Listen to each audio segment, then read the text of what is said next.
தேடுறது கிடையாது, தொலைச்சிட்டாங்க. இன்றைக்கி உண்ணக்கூடிய உணவுல இருந்து, குடிக்கக்கூடிய தண்ணியில இருந்து, சுவாசிக்கிற காற்றுல இருந்து இன்றைக்கி எல்லாமே வந்து கலப்படம் ஆயிடுச்சு. எல்லாமே மாசு கலந்த பொருட்களாகவே இன்றைக்கி இருக்குது. அதனால தான் இன்றைக்கி வந்து பாருங்களா, ஒரு காலத்தில் நம்முடைய மூதாதையர் எப்படி இருந்தாங்களோ அந்த லெவலுக்கு நம்மளால் இன்றைக்கி வாழ முடியல. காரணம் என்ன? மெடிசின். இன்றைக்கி வந்து ஒரு ஹாஸ்பிட்டல் போனீங்க அப்படின்னா உங்கள் வாழ்நாள் முழுவதும் நீங்கள் வந்து எவ்வளோ சம்பாதிச்சிங்களோ அந்த சம்பாத்தியெல்லாம் கொடுத்துட்டு வர கண்டிஷன்லாம் இன்றைக்கி வந்து ஹாஸ்பிட்டல். அதாவது ஹாஸ்பிட்டல் எனக்கு குறை சொல்லலை. ஒரு சின்ன ஒரு நெஞ்சு வலிக்கு நீங்கள் உள்ளே போனாலே செக்கப் எல்லாம் முடிஞ்சு வெளியே வந்தீங்கன்னா 3 லட்ச ரூபா 4 லட்ச ரூபா செலவாயிடும். ஒரு ஆன்ஜியோ ஆப்ரேஷன் போனீங்கன்னா ஒரு 3-4 லட்ச ரூபா இல்லாமல் உங்களால் வெளியே வர முடியாது. அந்த நிலைமையில் இன்றைக்கி மருத்துவ உலகம் இருக்குது. அது இல்லாமல் இந்த மருத்துவ உலகம் வந்து என்ன பண்ணிட்டு இருக்காங்க அப்படின்னு பார்த்தீங்கன்னா, இந்த மருந்துக்கு நம்மளை அடிமையாக்கிட்டாங்க. இப்போ ஒரு டயபெட்டிக் அப்படின்னா நீங்கள் வாழ்நாள் முழுவதும் அந்த டயபெட்டிக் அந்த இதுக்கு வந்து நீங்கள் ஒரு கஸ்டமர் ஆகிட்டீங்கன்னு அர்த்தம். ஒரு டேப்லெட்டுக்கு நீங்கள் கஸ்டமர் ஆகிட்டீங்க. அப்போது இந்த நம்ம நாடு ஃபுல்லாக எத்தனை டயபெட்டிக் இருக்காங்களோ இவங்களை நம்பி ஒரு மிகப்பெரிய மெடிசின் வியாபாரம் நடந்து கொண்டிருக்கிறது. இந்தியாவில் மட்டும் இல்லை, உலகம் ஃபுல்லாக நடக்குது. பட் இவங்களை நாம் யாருமே வந்து தப்பு சொல்ல முடியாது. நம்மளை தான் நம்ம தப்பு சொல்லணும். என்ன பண்ணணும்? இதிலிருந்து விடுபடுறதுக்கான வழி என்ன? நம்ம ஆரோக்கியத்தை மீண்டெடுப்பதற்கு வழி என்ன? இதைத்தான் நம்ம தேடி போகணுமே தவிர நம்ம யாரையுமே குறை சொல்கிற நம்ம ஒரு கண்டிஷன் இல்லை. யாரை குறை சொன்னாலும் யாரையும் நம்மளால் திருத்த முடியாது. அப்போ நம்மை நாமே சரியப்படணும்னா அதுக்கு கிடைச்ச ஒரு அற்புதமான வரப்பிரசாதம் தான் நம்முடைய ஆர்சிஎம் பிஸ்னஸ். கேட்கலாமா? எதுக்காக நான் இதை சொல்கிறோம் அப்படின்னா, சும்மா ஏதோ இப்போ உதாரணத்துக்கு விவசாய மக்களை தெரியும் உங்களுக்கு. விவசாய மக்கள் வந்து பார்த்திங்கன்னா இந்த பூச்சி மருந்துலாம் அடிக்கும்போது புதுசாக ஒரு கம்பெனி வருவான், நாங்கள் வந்து இயற்கையான உரம் தரோம், நாங்கள் இயற்கையான பூச்சி மருந்து தரோம்னு சொல்லிட்டு விவசாயம் நம்ப வச்சுட்டு ஒரு மருந்து அடிப்பாங்க. அது வேலையே செய்யாது. அதே கம்பெனி அந்த கம்பெனி ஒரே வருஷத்துக்கு கழிச்சிட்டு வேறு நேமில் மறுபடியும் வருவாங்க, நாங்கள் புது கம்பெனி, நாங்கள் மறுபடியும் மருந்து கொடுக்குறோம், மறுபடியும் பூச்சி மருந்து கொடுக்குறது. இப்படியே விவசாய மக்கள் இவன் உண்மையிலேயே நல்லது தான் தரான்னு சொல்லி அவங்க மைண்டில் என்ன செட் ஆயிடுச்சு, அவன் உண்மையே நல்லதே சொல்ல வந்தாலும் இவன் நம்மளை ஏமாத்துறான நிலைமைக்கு இன்றைக்கி மக்களுடைய மைண்டு என்ன ஆயிடுச்சு அப்படின்னா, இவன் உண்மையை தான் சொல்கிறாங்களா அப்படிங்கிற நிலைமைக்கு இன்றைக்கி போய்ட்டுருக்கு. பட் அதையெல்லாம் நாங்கள் தாண்டி இதுக்குள்ளே இப்போ இருக்கிறோம் அப்படின்னா, இதை வந்து ஒரு மிகப்பெரிய மகான் 25 வருடமாக, 1 வருடம் 2 வருடம் கிடையாது, கடந்த 25 வருடமாக உண்மையை மட்டுமே சொல்லி உண்மையான பொருட்களை மட்டுமே விற்று குவாலிட்டியை தவிர வேறு எந்த ஒரு விஷயத்தையும் நான் காம்ப்ரமைஸ் பண்ண மாட்டேன் அப்படின்னு ஒரு நிறுவனத்தினுடைய, அதாவது இந்த கம்பெனியுடைய மதிப்பை, சொத்து மதிப்பே கிட்டத்தட்ட 1 லட்சம் கோடி. அப்போ அவருடைய வியாபார மதிப்பு, அவர் தனியாக ஒரு பிஸ்னஸ் பண்ணுறாரு.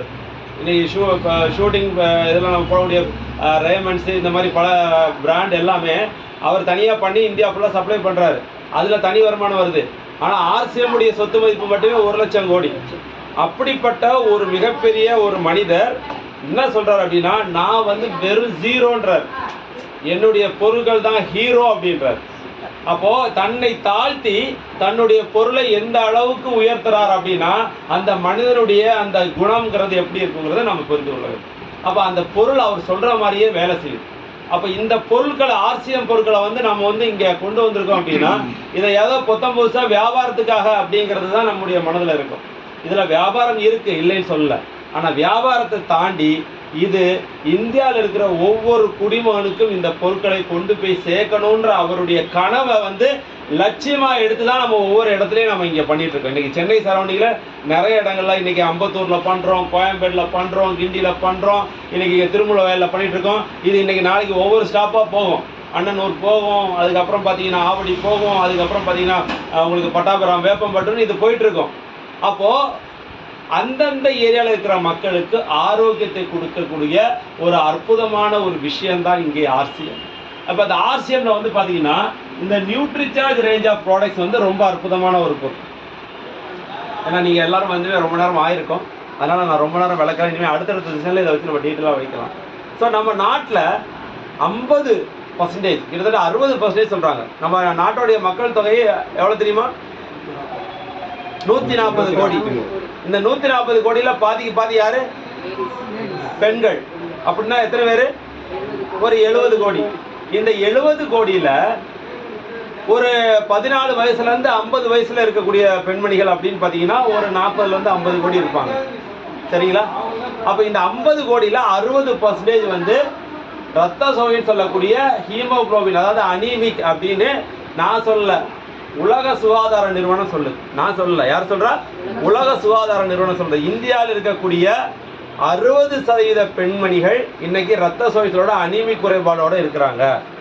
அதனால தான் நிறைய கர்ப்பிணி பெண்களுக்கு வந்து மகப்பேறு அப்படிங்கிற பிரச்சனை, அதாவது குழந்தை தங்க மாட்டேங்குது, இல்லைன்னா மகப்பேறு அப்படிங்கிற பிரச்சனையே இன்னைக்கு குழந்தை பிறகாமலே போகிறதுக்கான ரீசன் என்னன்னா, அவங்களுடைய உடம்புல அனுப்பிக்குன்னு சொல்லக்கூடிய இந்த ரத்த சோகை அதிகமாக இருக்கிறது. அதற்கு காரணம் என்ன? சரியான ஊட்டச்சத்து உணவுல இல்லாதனால தான். அந்த காலத்துல வந்து ஒரு பொண்ணு வயசுக்கு வந்தான்னா கிட்டத்தட்ட அவங்க வீட்டில் அவங்க பாட்டியம்மா அந்த கூட்டு குடும்பமாக இருக்கும்போது ஒவ்வொரு நாளும் ஒவ்வொரு சத்தான உணவுகளை கொடுப்பாங்க. இன்னைக்கு அப்படி பண்ணுறாங்களா? அன்னைக்கு 7 நாள் வந்து பெண்களை வீட்டில் தனியாக உட்கார வச்சாங்க. அதை வந்து ஆன்மீக பூர்வமாக பார்த்தீங்கன்னா அது வரக்கூடாது, அது தீட்டு அப்படின்லாம் சொன்னாங்க. பட் அறிவியல் பூர்வமாக பார்த்தா அது ஒரு உண்மையான நல்ல ஒரு விஷயம். ஏன் அப்படின்னா அந்த காலகட்டங்களில் பெண்கள் உடலில் நடக்க அந்த உடம்புல இருக்கக்கூடிய அந்த ஹார்மோனல் இது மாறுறதுனால அவங்க வெளியே எங்கேயுமே போகக்கூடாது, ரெஸ்ட் எடுத்தால் அவங்க உடல் வந்து ஆரோக்கியமாக இருக்கும். இதை கருத்தில் வச்சு தான் அன்றைக்கி உட்கார வச்சாங்க. இன்றைக்கி எத்தனை பெண்மணிகள் வந்து வீட்டில் தங்குறாங்க, ரெஸ்ட் எடுக்கிறாங்க?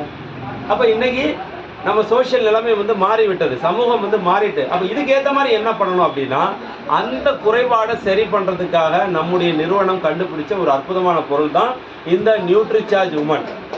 என்னது? நியூட்ரிசார்ஜ் உமன். உங்கள் வீட்டில் இருக்கக்கூடிய எந்த ஒரு பெண், உங்கள் பேத்தியாக இருக்கலாம், இல்லை அது உங்கள் மகளாக இருக்கலாம், எல்லாருக்கும் இந்த குறைபாடு இருக்குது. நீங்கள் போய் சாதாரண சும்மாவே செக் பண்ணலாம். அதுக்கு ஆர்சிஎம்ல நிறைய டூல்ஸ் இருக்குது.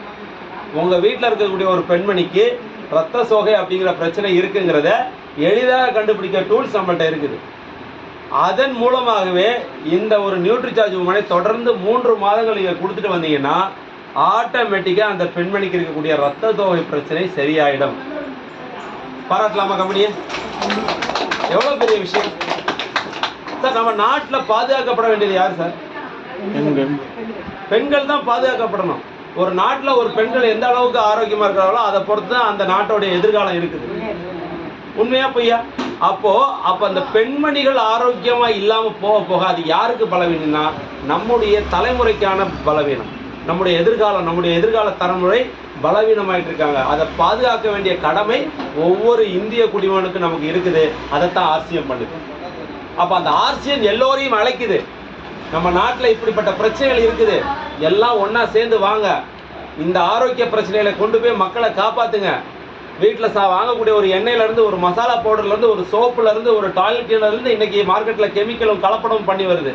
இதையெல்லாம் மாற்றக்கூடிய ஒரு சக்தியாக இன்னைக்கு ஆர்சிஎம் வந்து உங்களை தேடி வந்துகிட்டு இருக்கு. இதை எடுத்துட்டு போய் உங்க அக்கம் பக்கம் இருக்கிற வீட்டில் நீங்க மாத்தினாலே போதும். சார் சொன்னார் பாத்தீங்களா, நான் வந்து இதுக்காக வரல, ஒரு புண்ணியத்துக்காக இங்கே வந்திருக்கேன். நான் ஒரு கம்பெனியில் ஒர்க் பண்ணும்போது 50 பேர் தான் இருந்தாங்க. இன்னைக்கு 1000 பேரை பார்க்கக்கூடிய ஒரு மிகப்பெரிய புண்ணியம் எனக்கு கிடைச்சிருக்கு.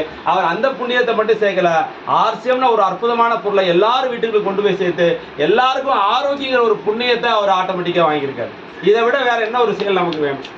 ஸோ ஆர்சிஎம்ங்கிறது ஒரு வருமான வாய்ப்பு மட்டும் இல்லை, உங்களுடைய ஆரோக்கியத்தை பாதுகாக்கக்கூடிய ஒரு அற்புதமான விஷயம். அது நம்ம கம்பெனியில் ஒரு பொருளை தான் நான் சொல்லியிருக்கேன். இது இல்லாமல் மூட்டு வலி இருக்கிறவங்க, கேன்சர் ப்ராப்ளம் இருக்கிறவங்க, கேன்சர் நோய் வராமல் இருக்கணும்னு எதிர்பார்க்குறவங்க, எனக்கு டயபெட்டிக் இருக்குது, எனக்கு டயபெட்டிக்லேருந்து முக்தி வேணும்னு எதிர்பார்க்குறவங்க, டயபெட்டிக்கே வராமல் வாழணும்னு எதிர்பார்க்குறீங்க. இந்த மாதிரி எந்த வியாதியாக இருந்தாலும் அந்த வியாதியிலேருந்து ஒன்று நீங்கள் அதில் அலோபதி டேப்லெட்லேருந்து உங்கள் அந்த அளவை குறைச்சி ஆரோக்கியமாக வாழ்கிறதுக்கும், இல்லை வியாதியே இல்லாமல் நான் நீண்ட நாட்களுக்கு என்னுடைய கடைசி இந்த ஒரு பாயிண்ட் சொல்லி நான் முடிச்சிடுறேன். அன்றைக்கி எல்லாருமே வந்து பார்த்தீங்கன்னா கூட்டு குடும்பமாக வாழ்ந்தோம். ஏதாவது ஒரு பிரச்சனை, உங்களுக்கு வயசாயிடுச்சு, அப்பா அம்மாவுக்கு வயசாயிடுச்சு அப்படின்னா ஒன்று சித்தப்பா அப்படி பசங்க ஏதாவது ஒரு வகையில் வந்து பார்த்துட்டு இருப்பாங்க.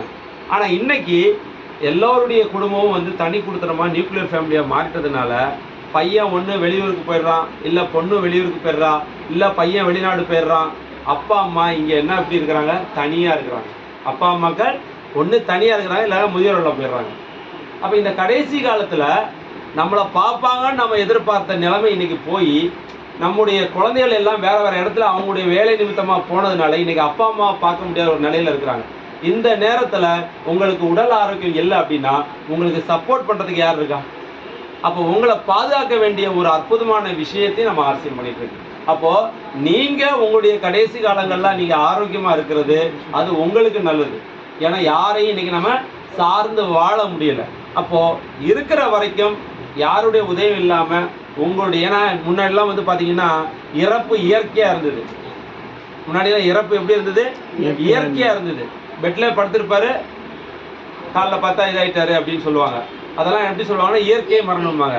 இன்னைக்கு ஆமா இயற்கை ஏதினான்பா. இன்னைக்கு இயற்கை ஏதினாலும் நோட்டீஸ் போர்டில் போட்டால் கூட அது இயற்கையே கிடையாது, செயற்கையாக தான் இன்னைக்கு ஏதிட்டு இருக்காங்க. ஏதோ ஒரு வியாதியில் ஒன்று ஆக்சிடென்ட், இல்லைன்னா திடீர்னு ஹார்ட் அட்டாக்கு, மாரடைப்பு, அது கேன்சர், இதுன்னு தான் இன்னைக்கு வந்து நம்ம உயிர் நிலைமை போயிட்டு இருக்கு அப்படிங்கிறது. அப்போ இந்த நிலைமை இல்லாம நல்ல இயற்கையான ஆரோக்கியமா நம்ம போனோம் அப்படின்னா அதற்கு இன்னைக்கு இருக்கிற ஒரு மிகப்பெரிய ஆப்ஷன் நம்முடைய ஆர்சிஎம் பொருட்கள், நம்முடைய நியூட்ரிசார்ஜ் பொருட்கள். இதை தொடர்ந்து நாம எடுத்துக்கிட்டோம்னா நாம நம்முடைய நீண்ட நாள் ஆயுள கொஞ்சம் ஓரளவுக்கு சேஃப்டியா வச்சுட்டு நம்முடைய வாழ்க்கையை பார்த்துக்கலாம். ஸோ பொறுமையாக கேட்ட அனைவருக்கும் good RCM, Jai RCM. Thank you.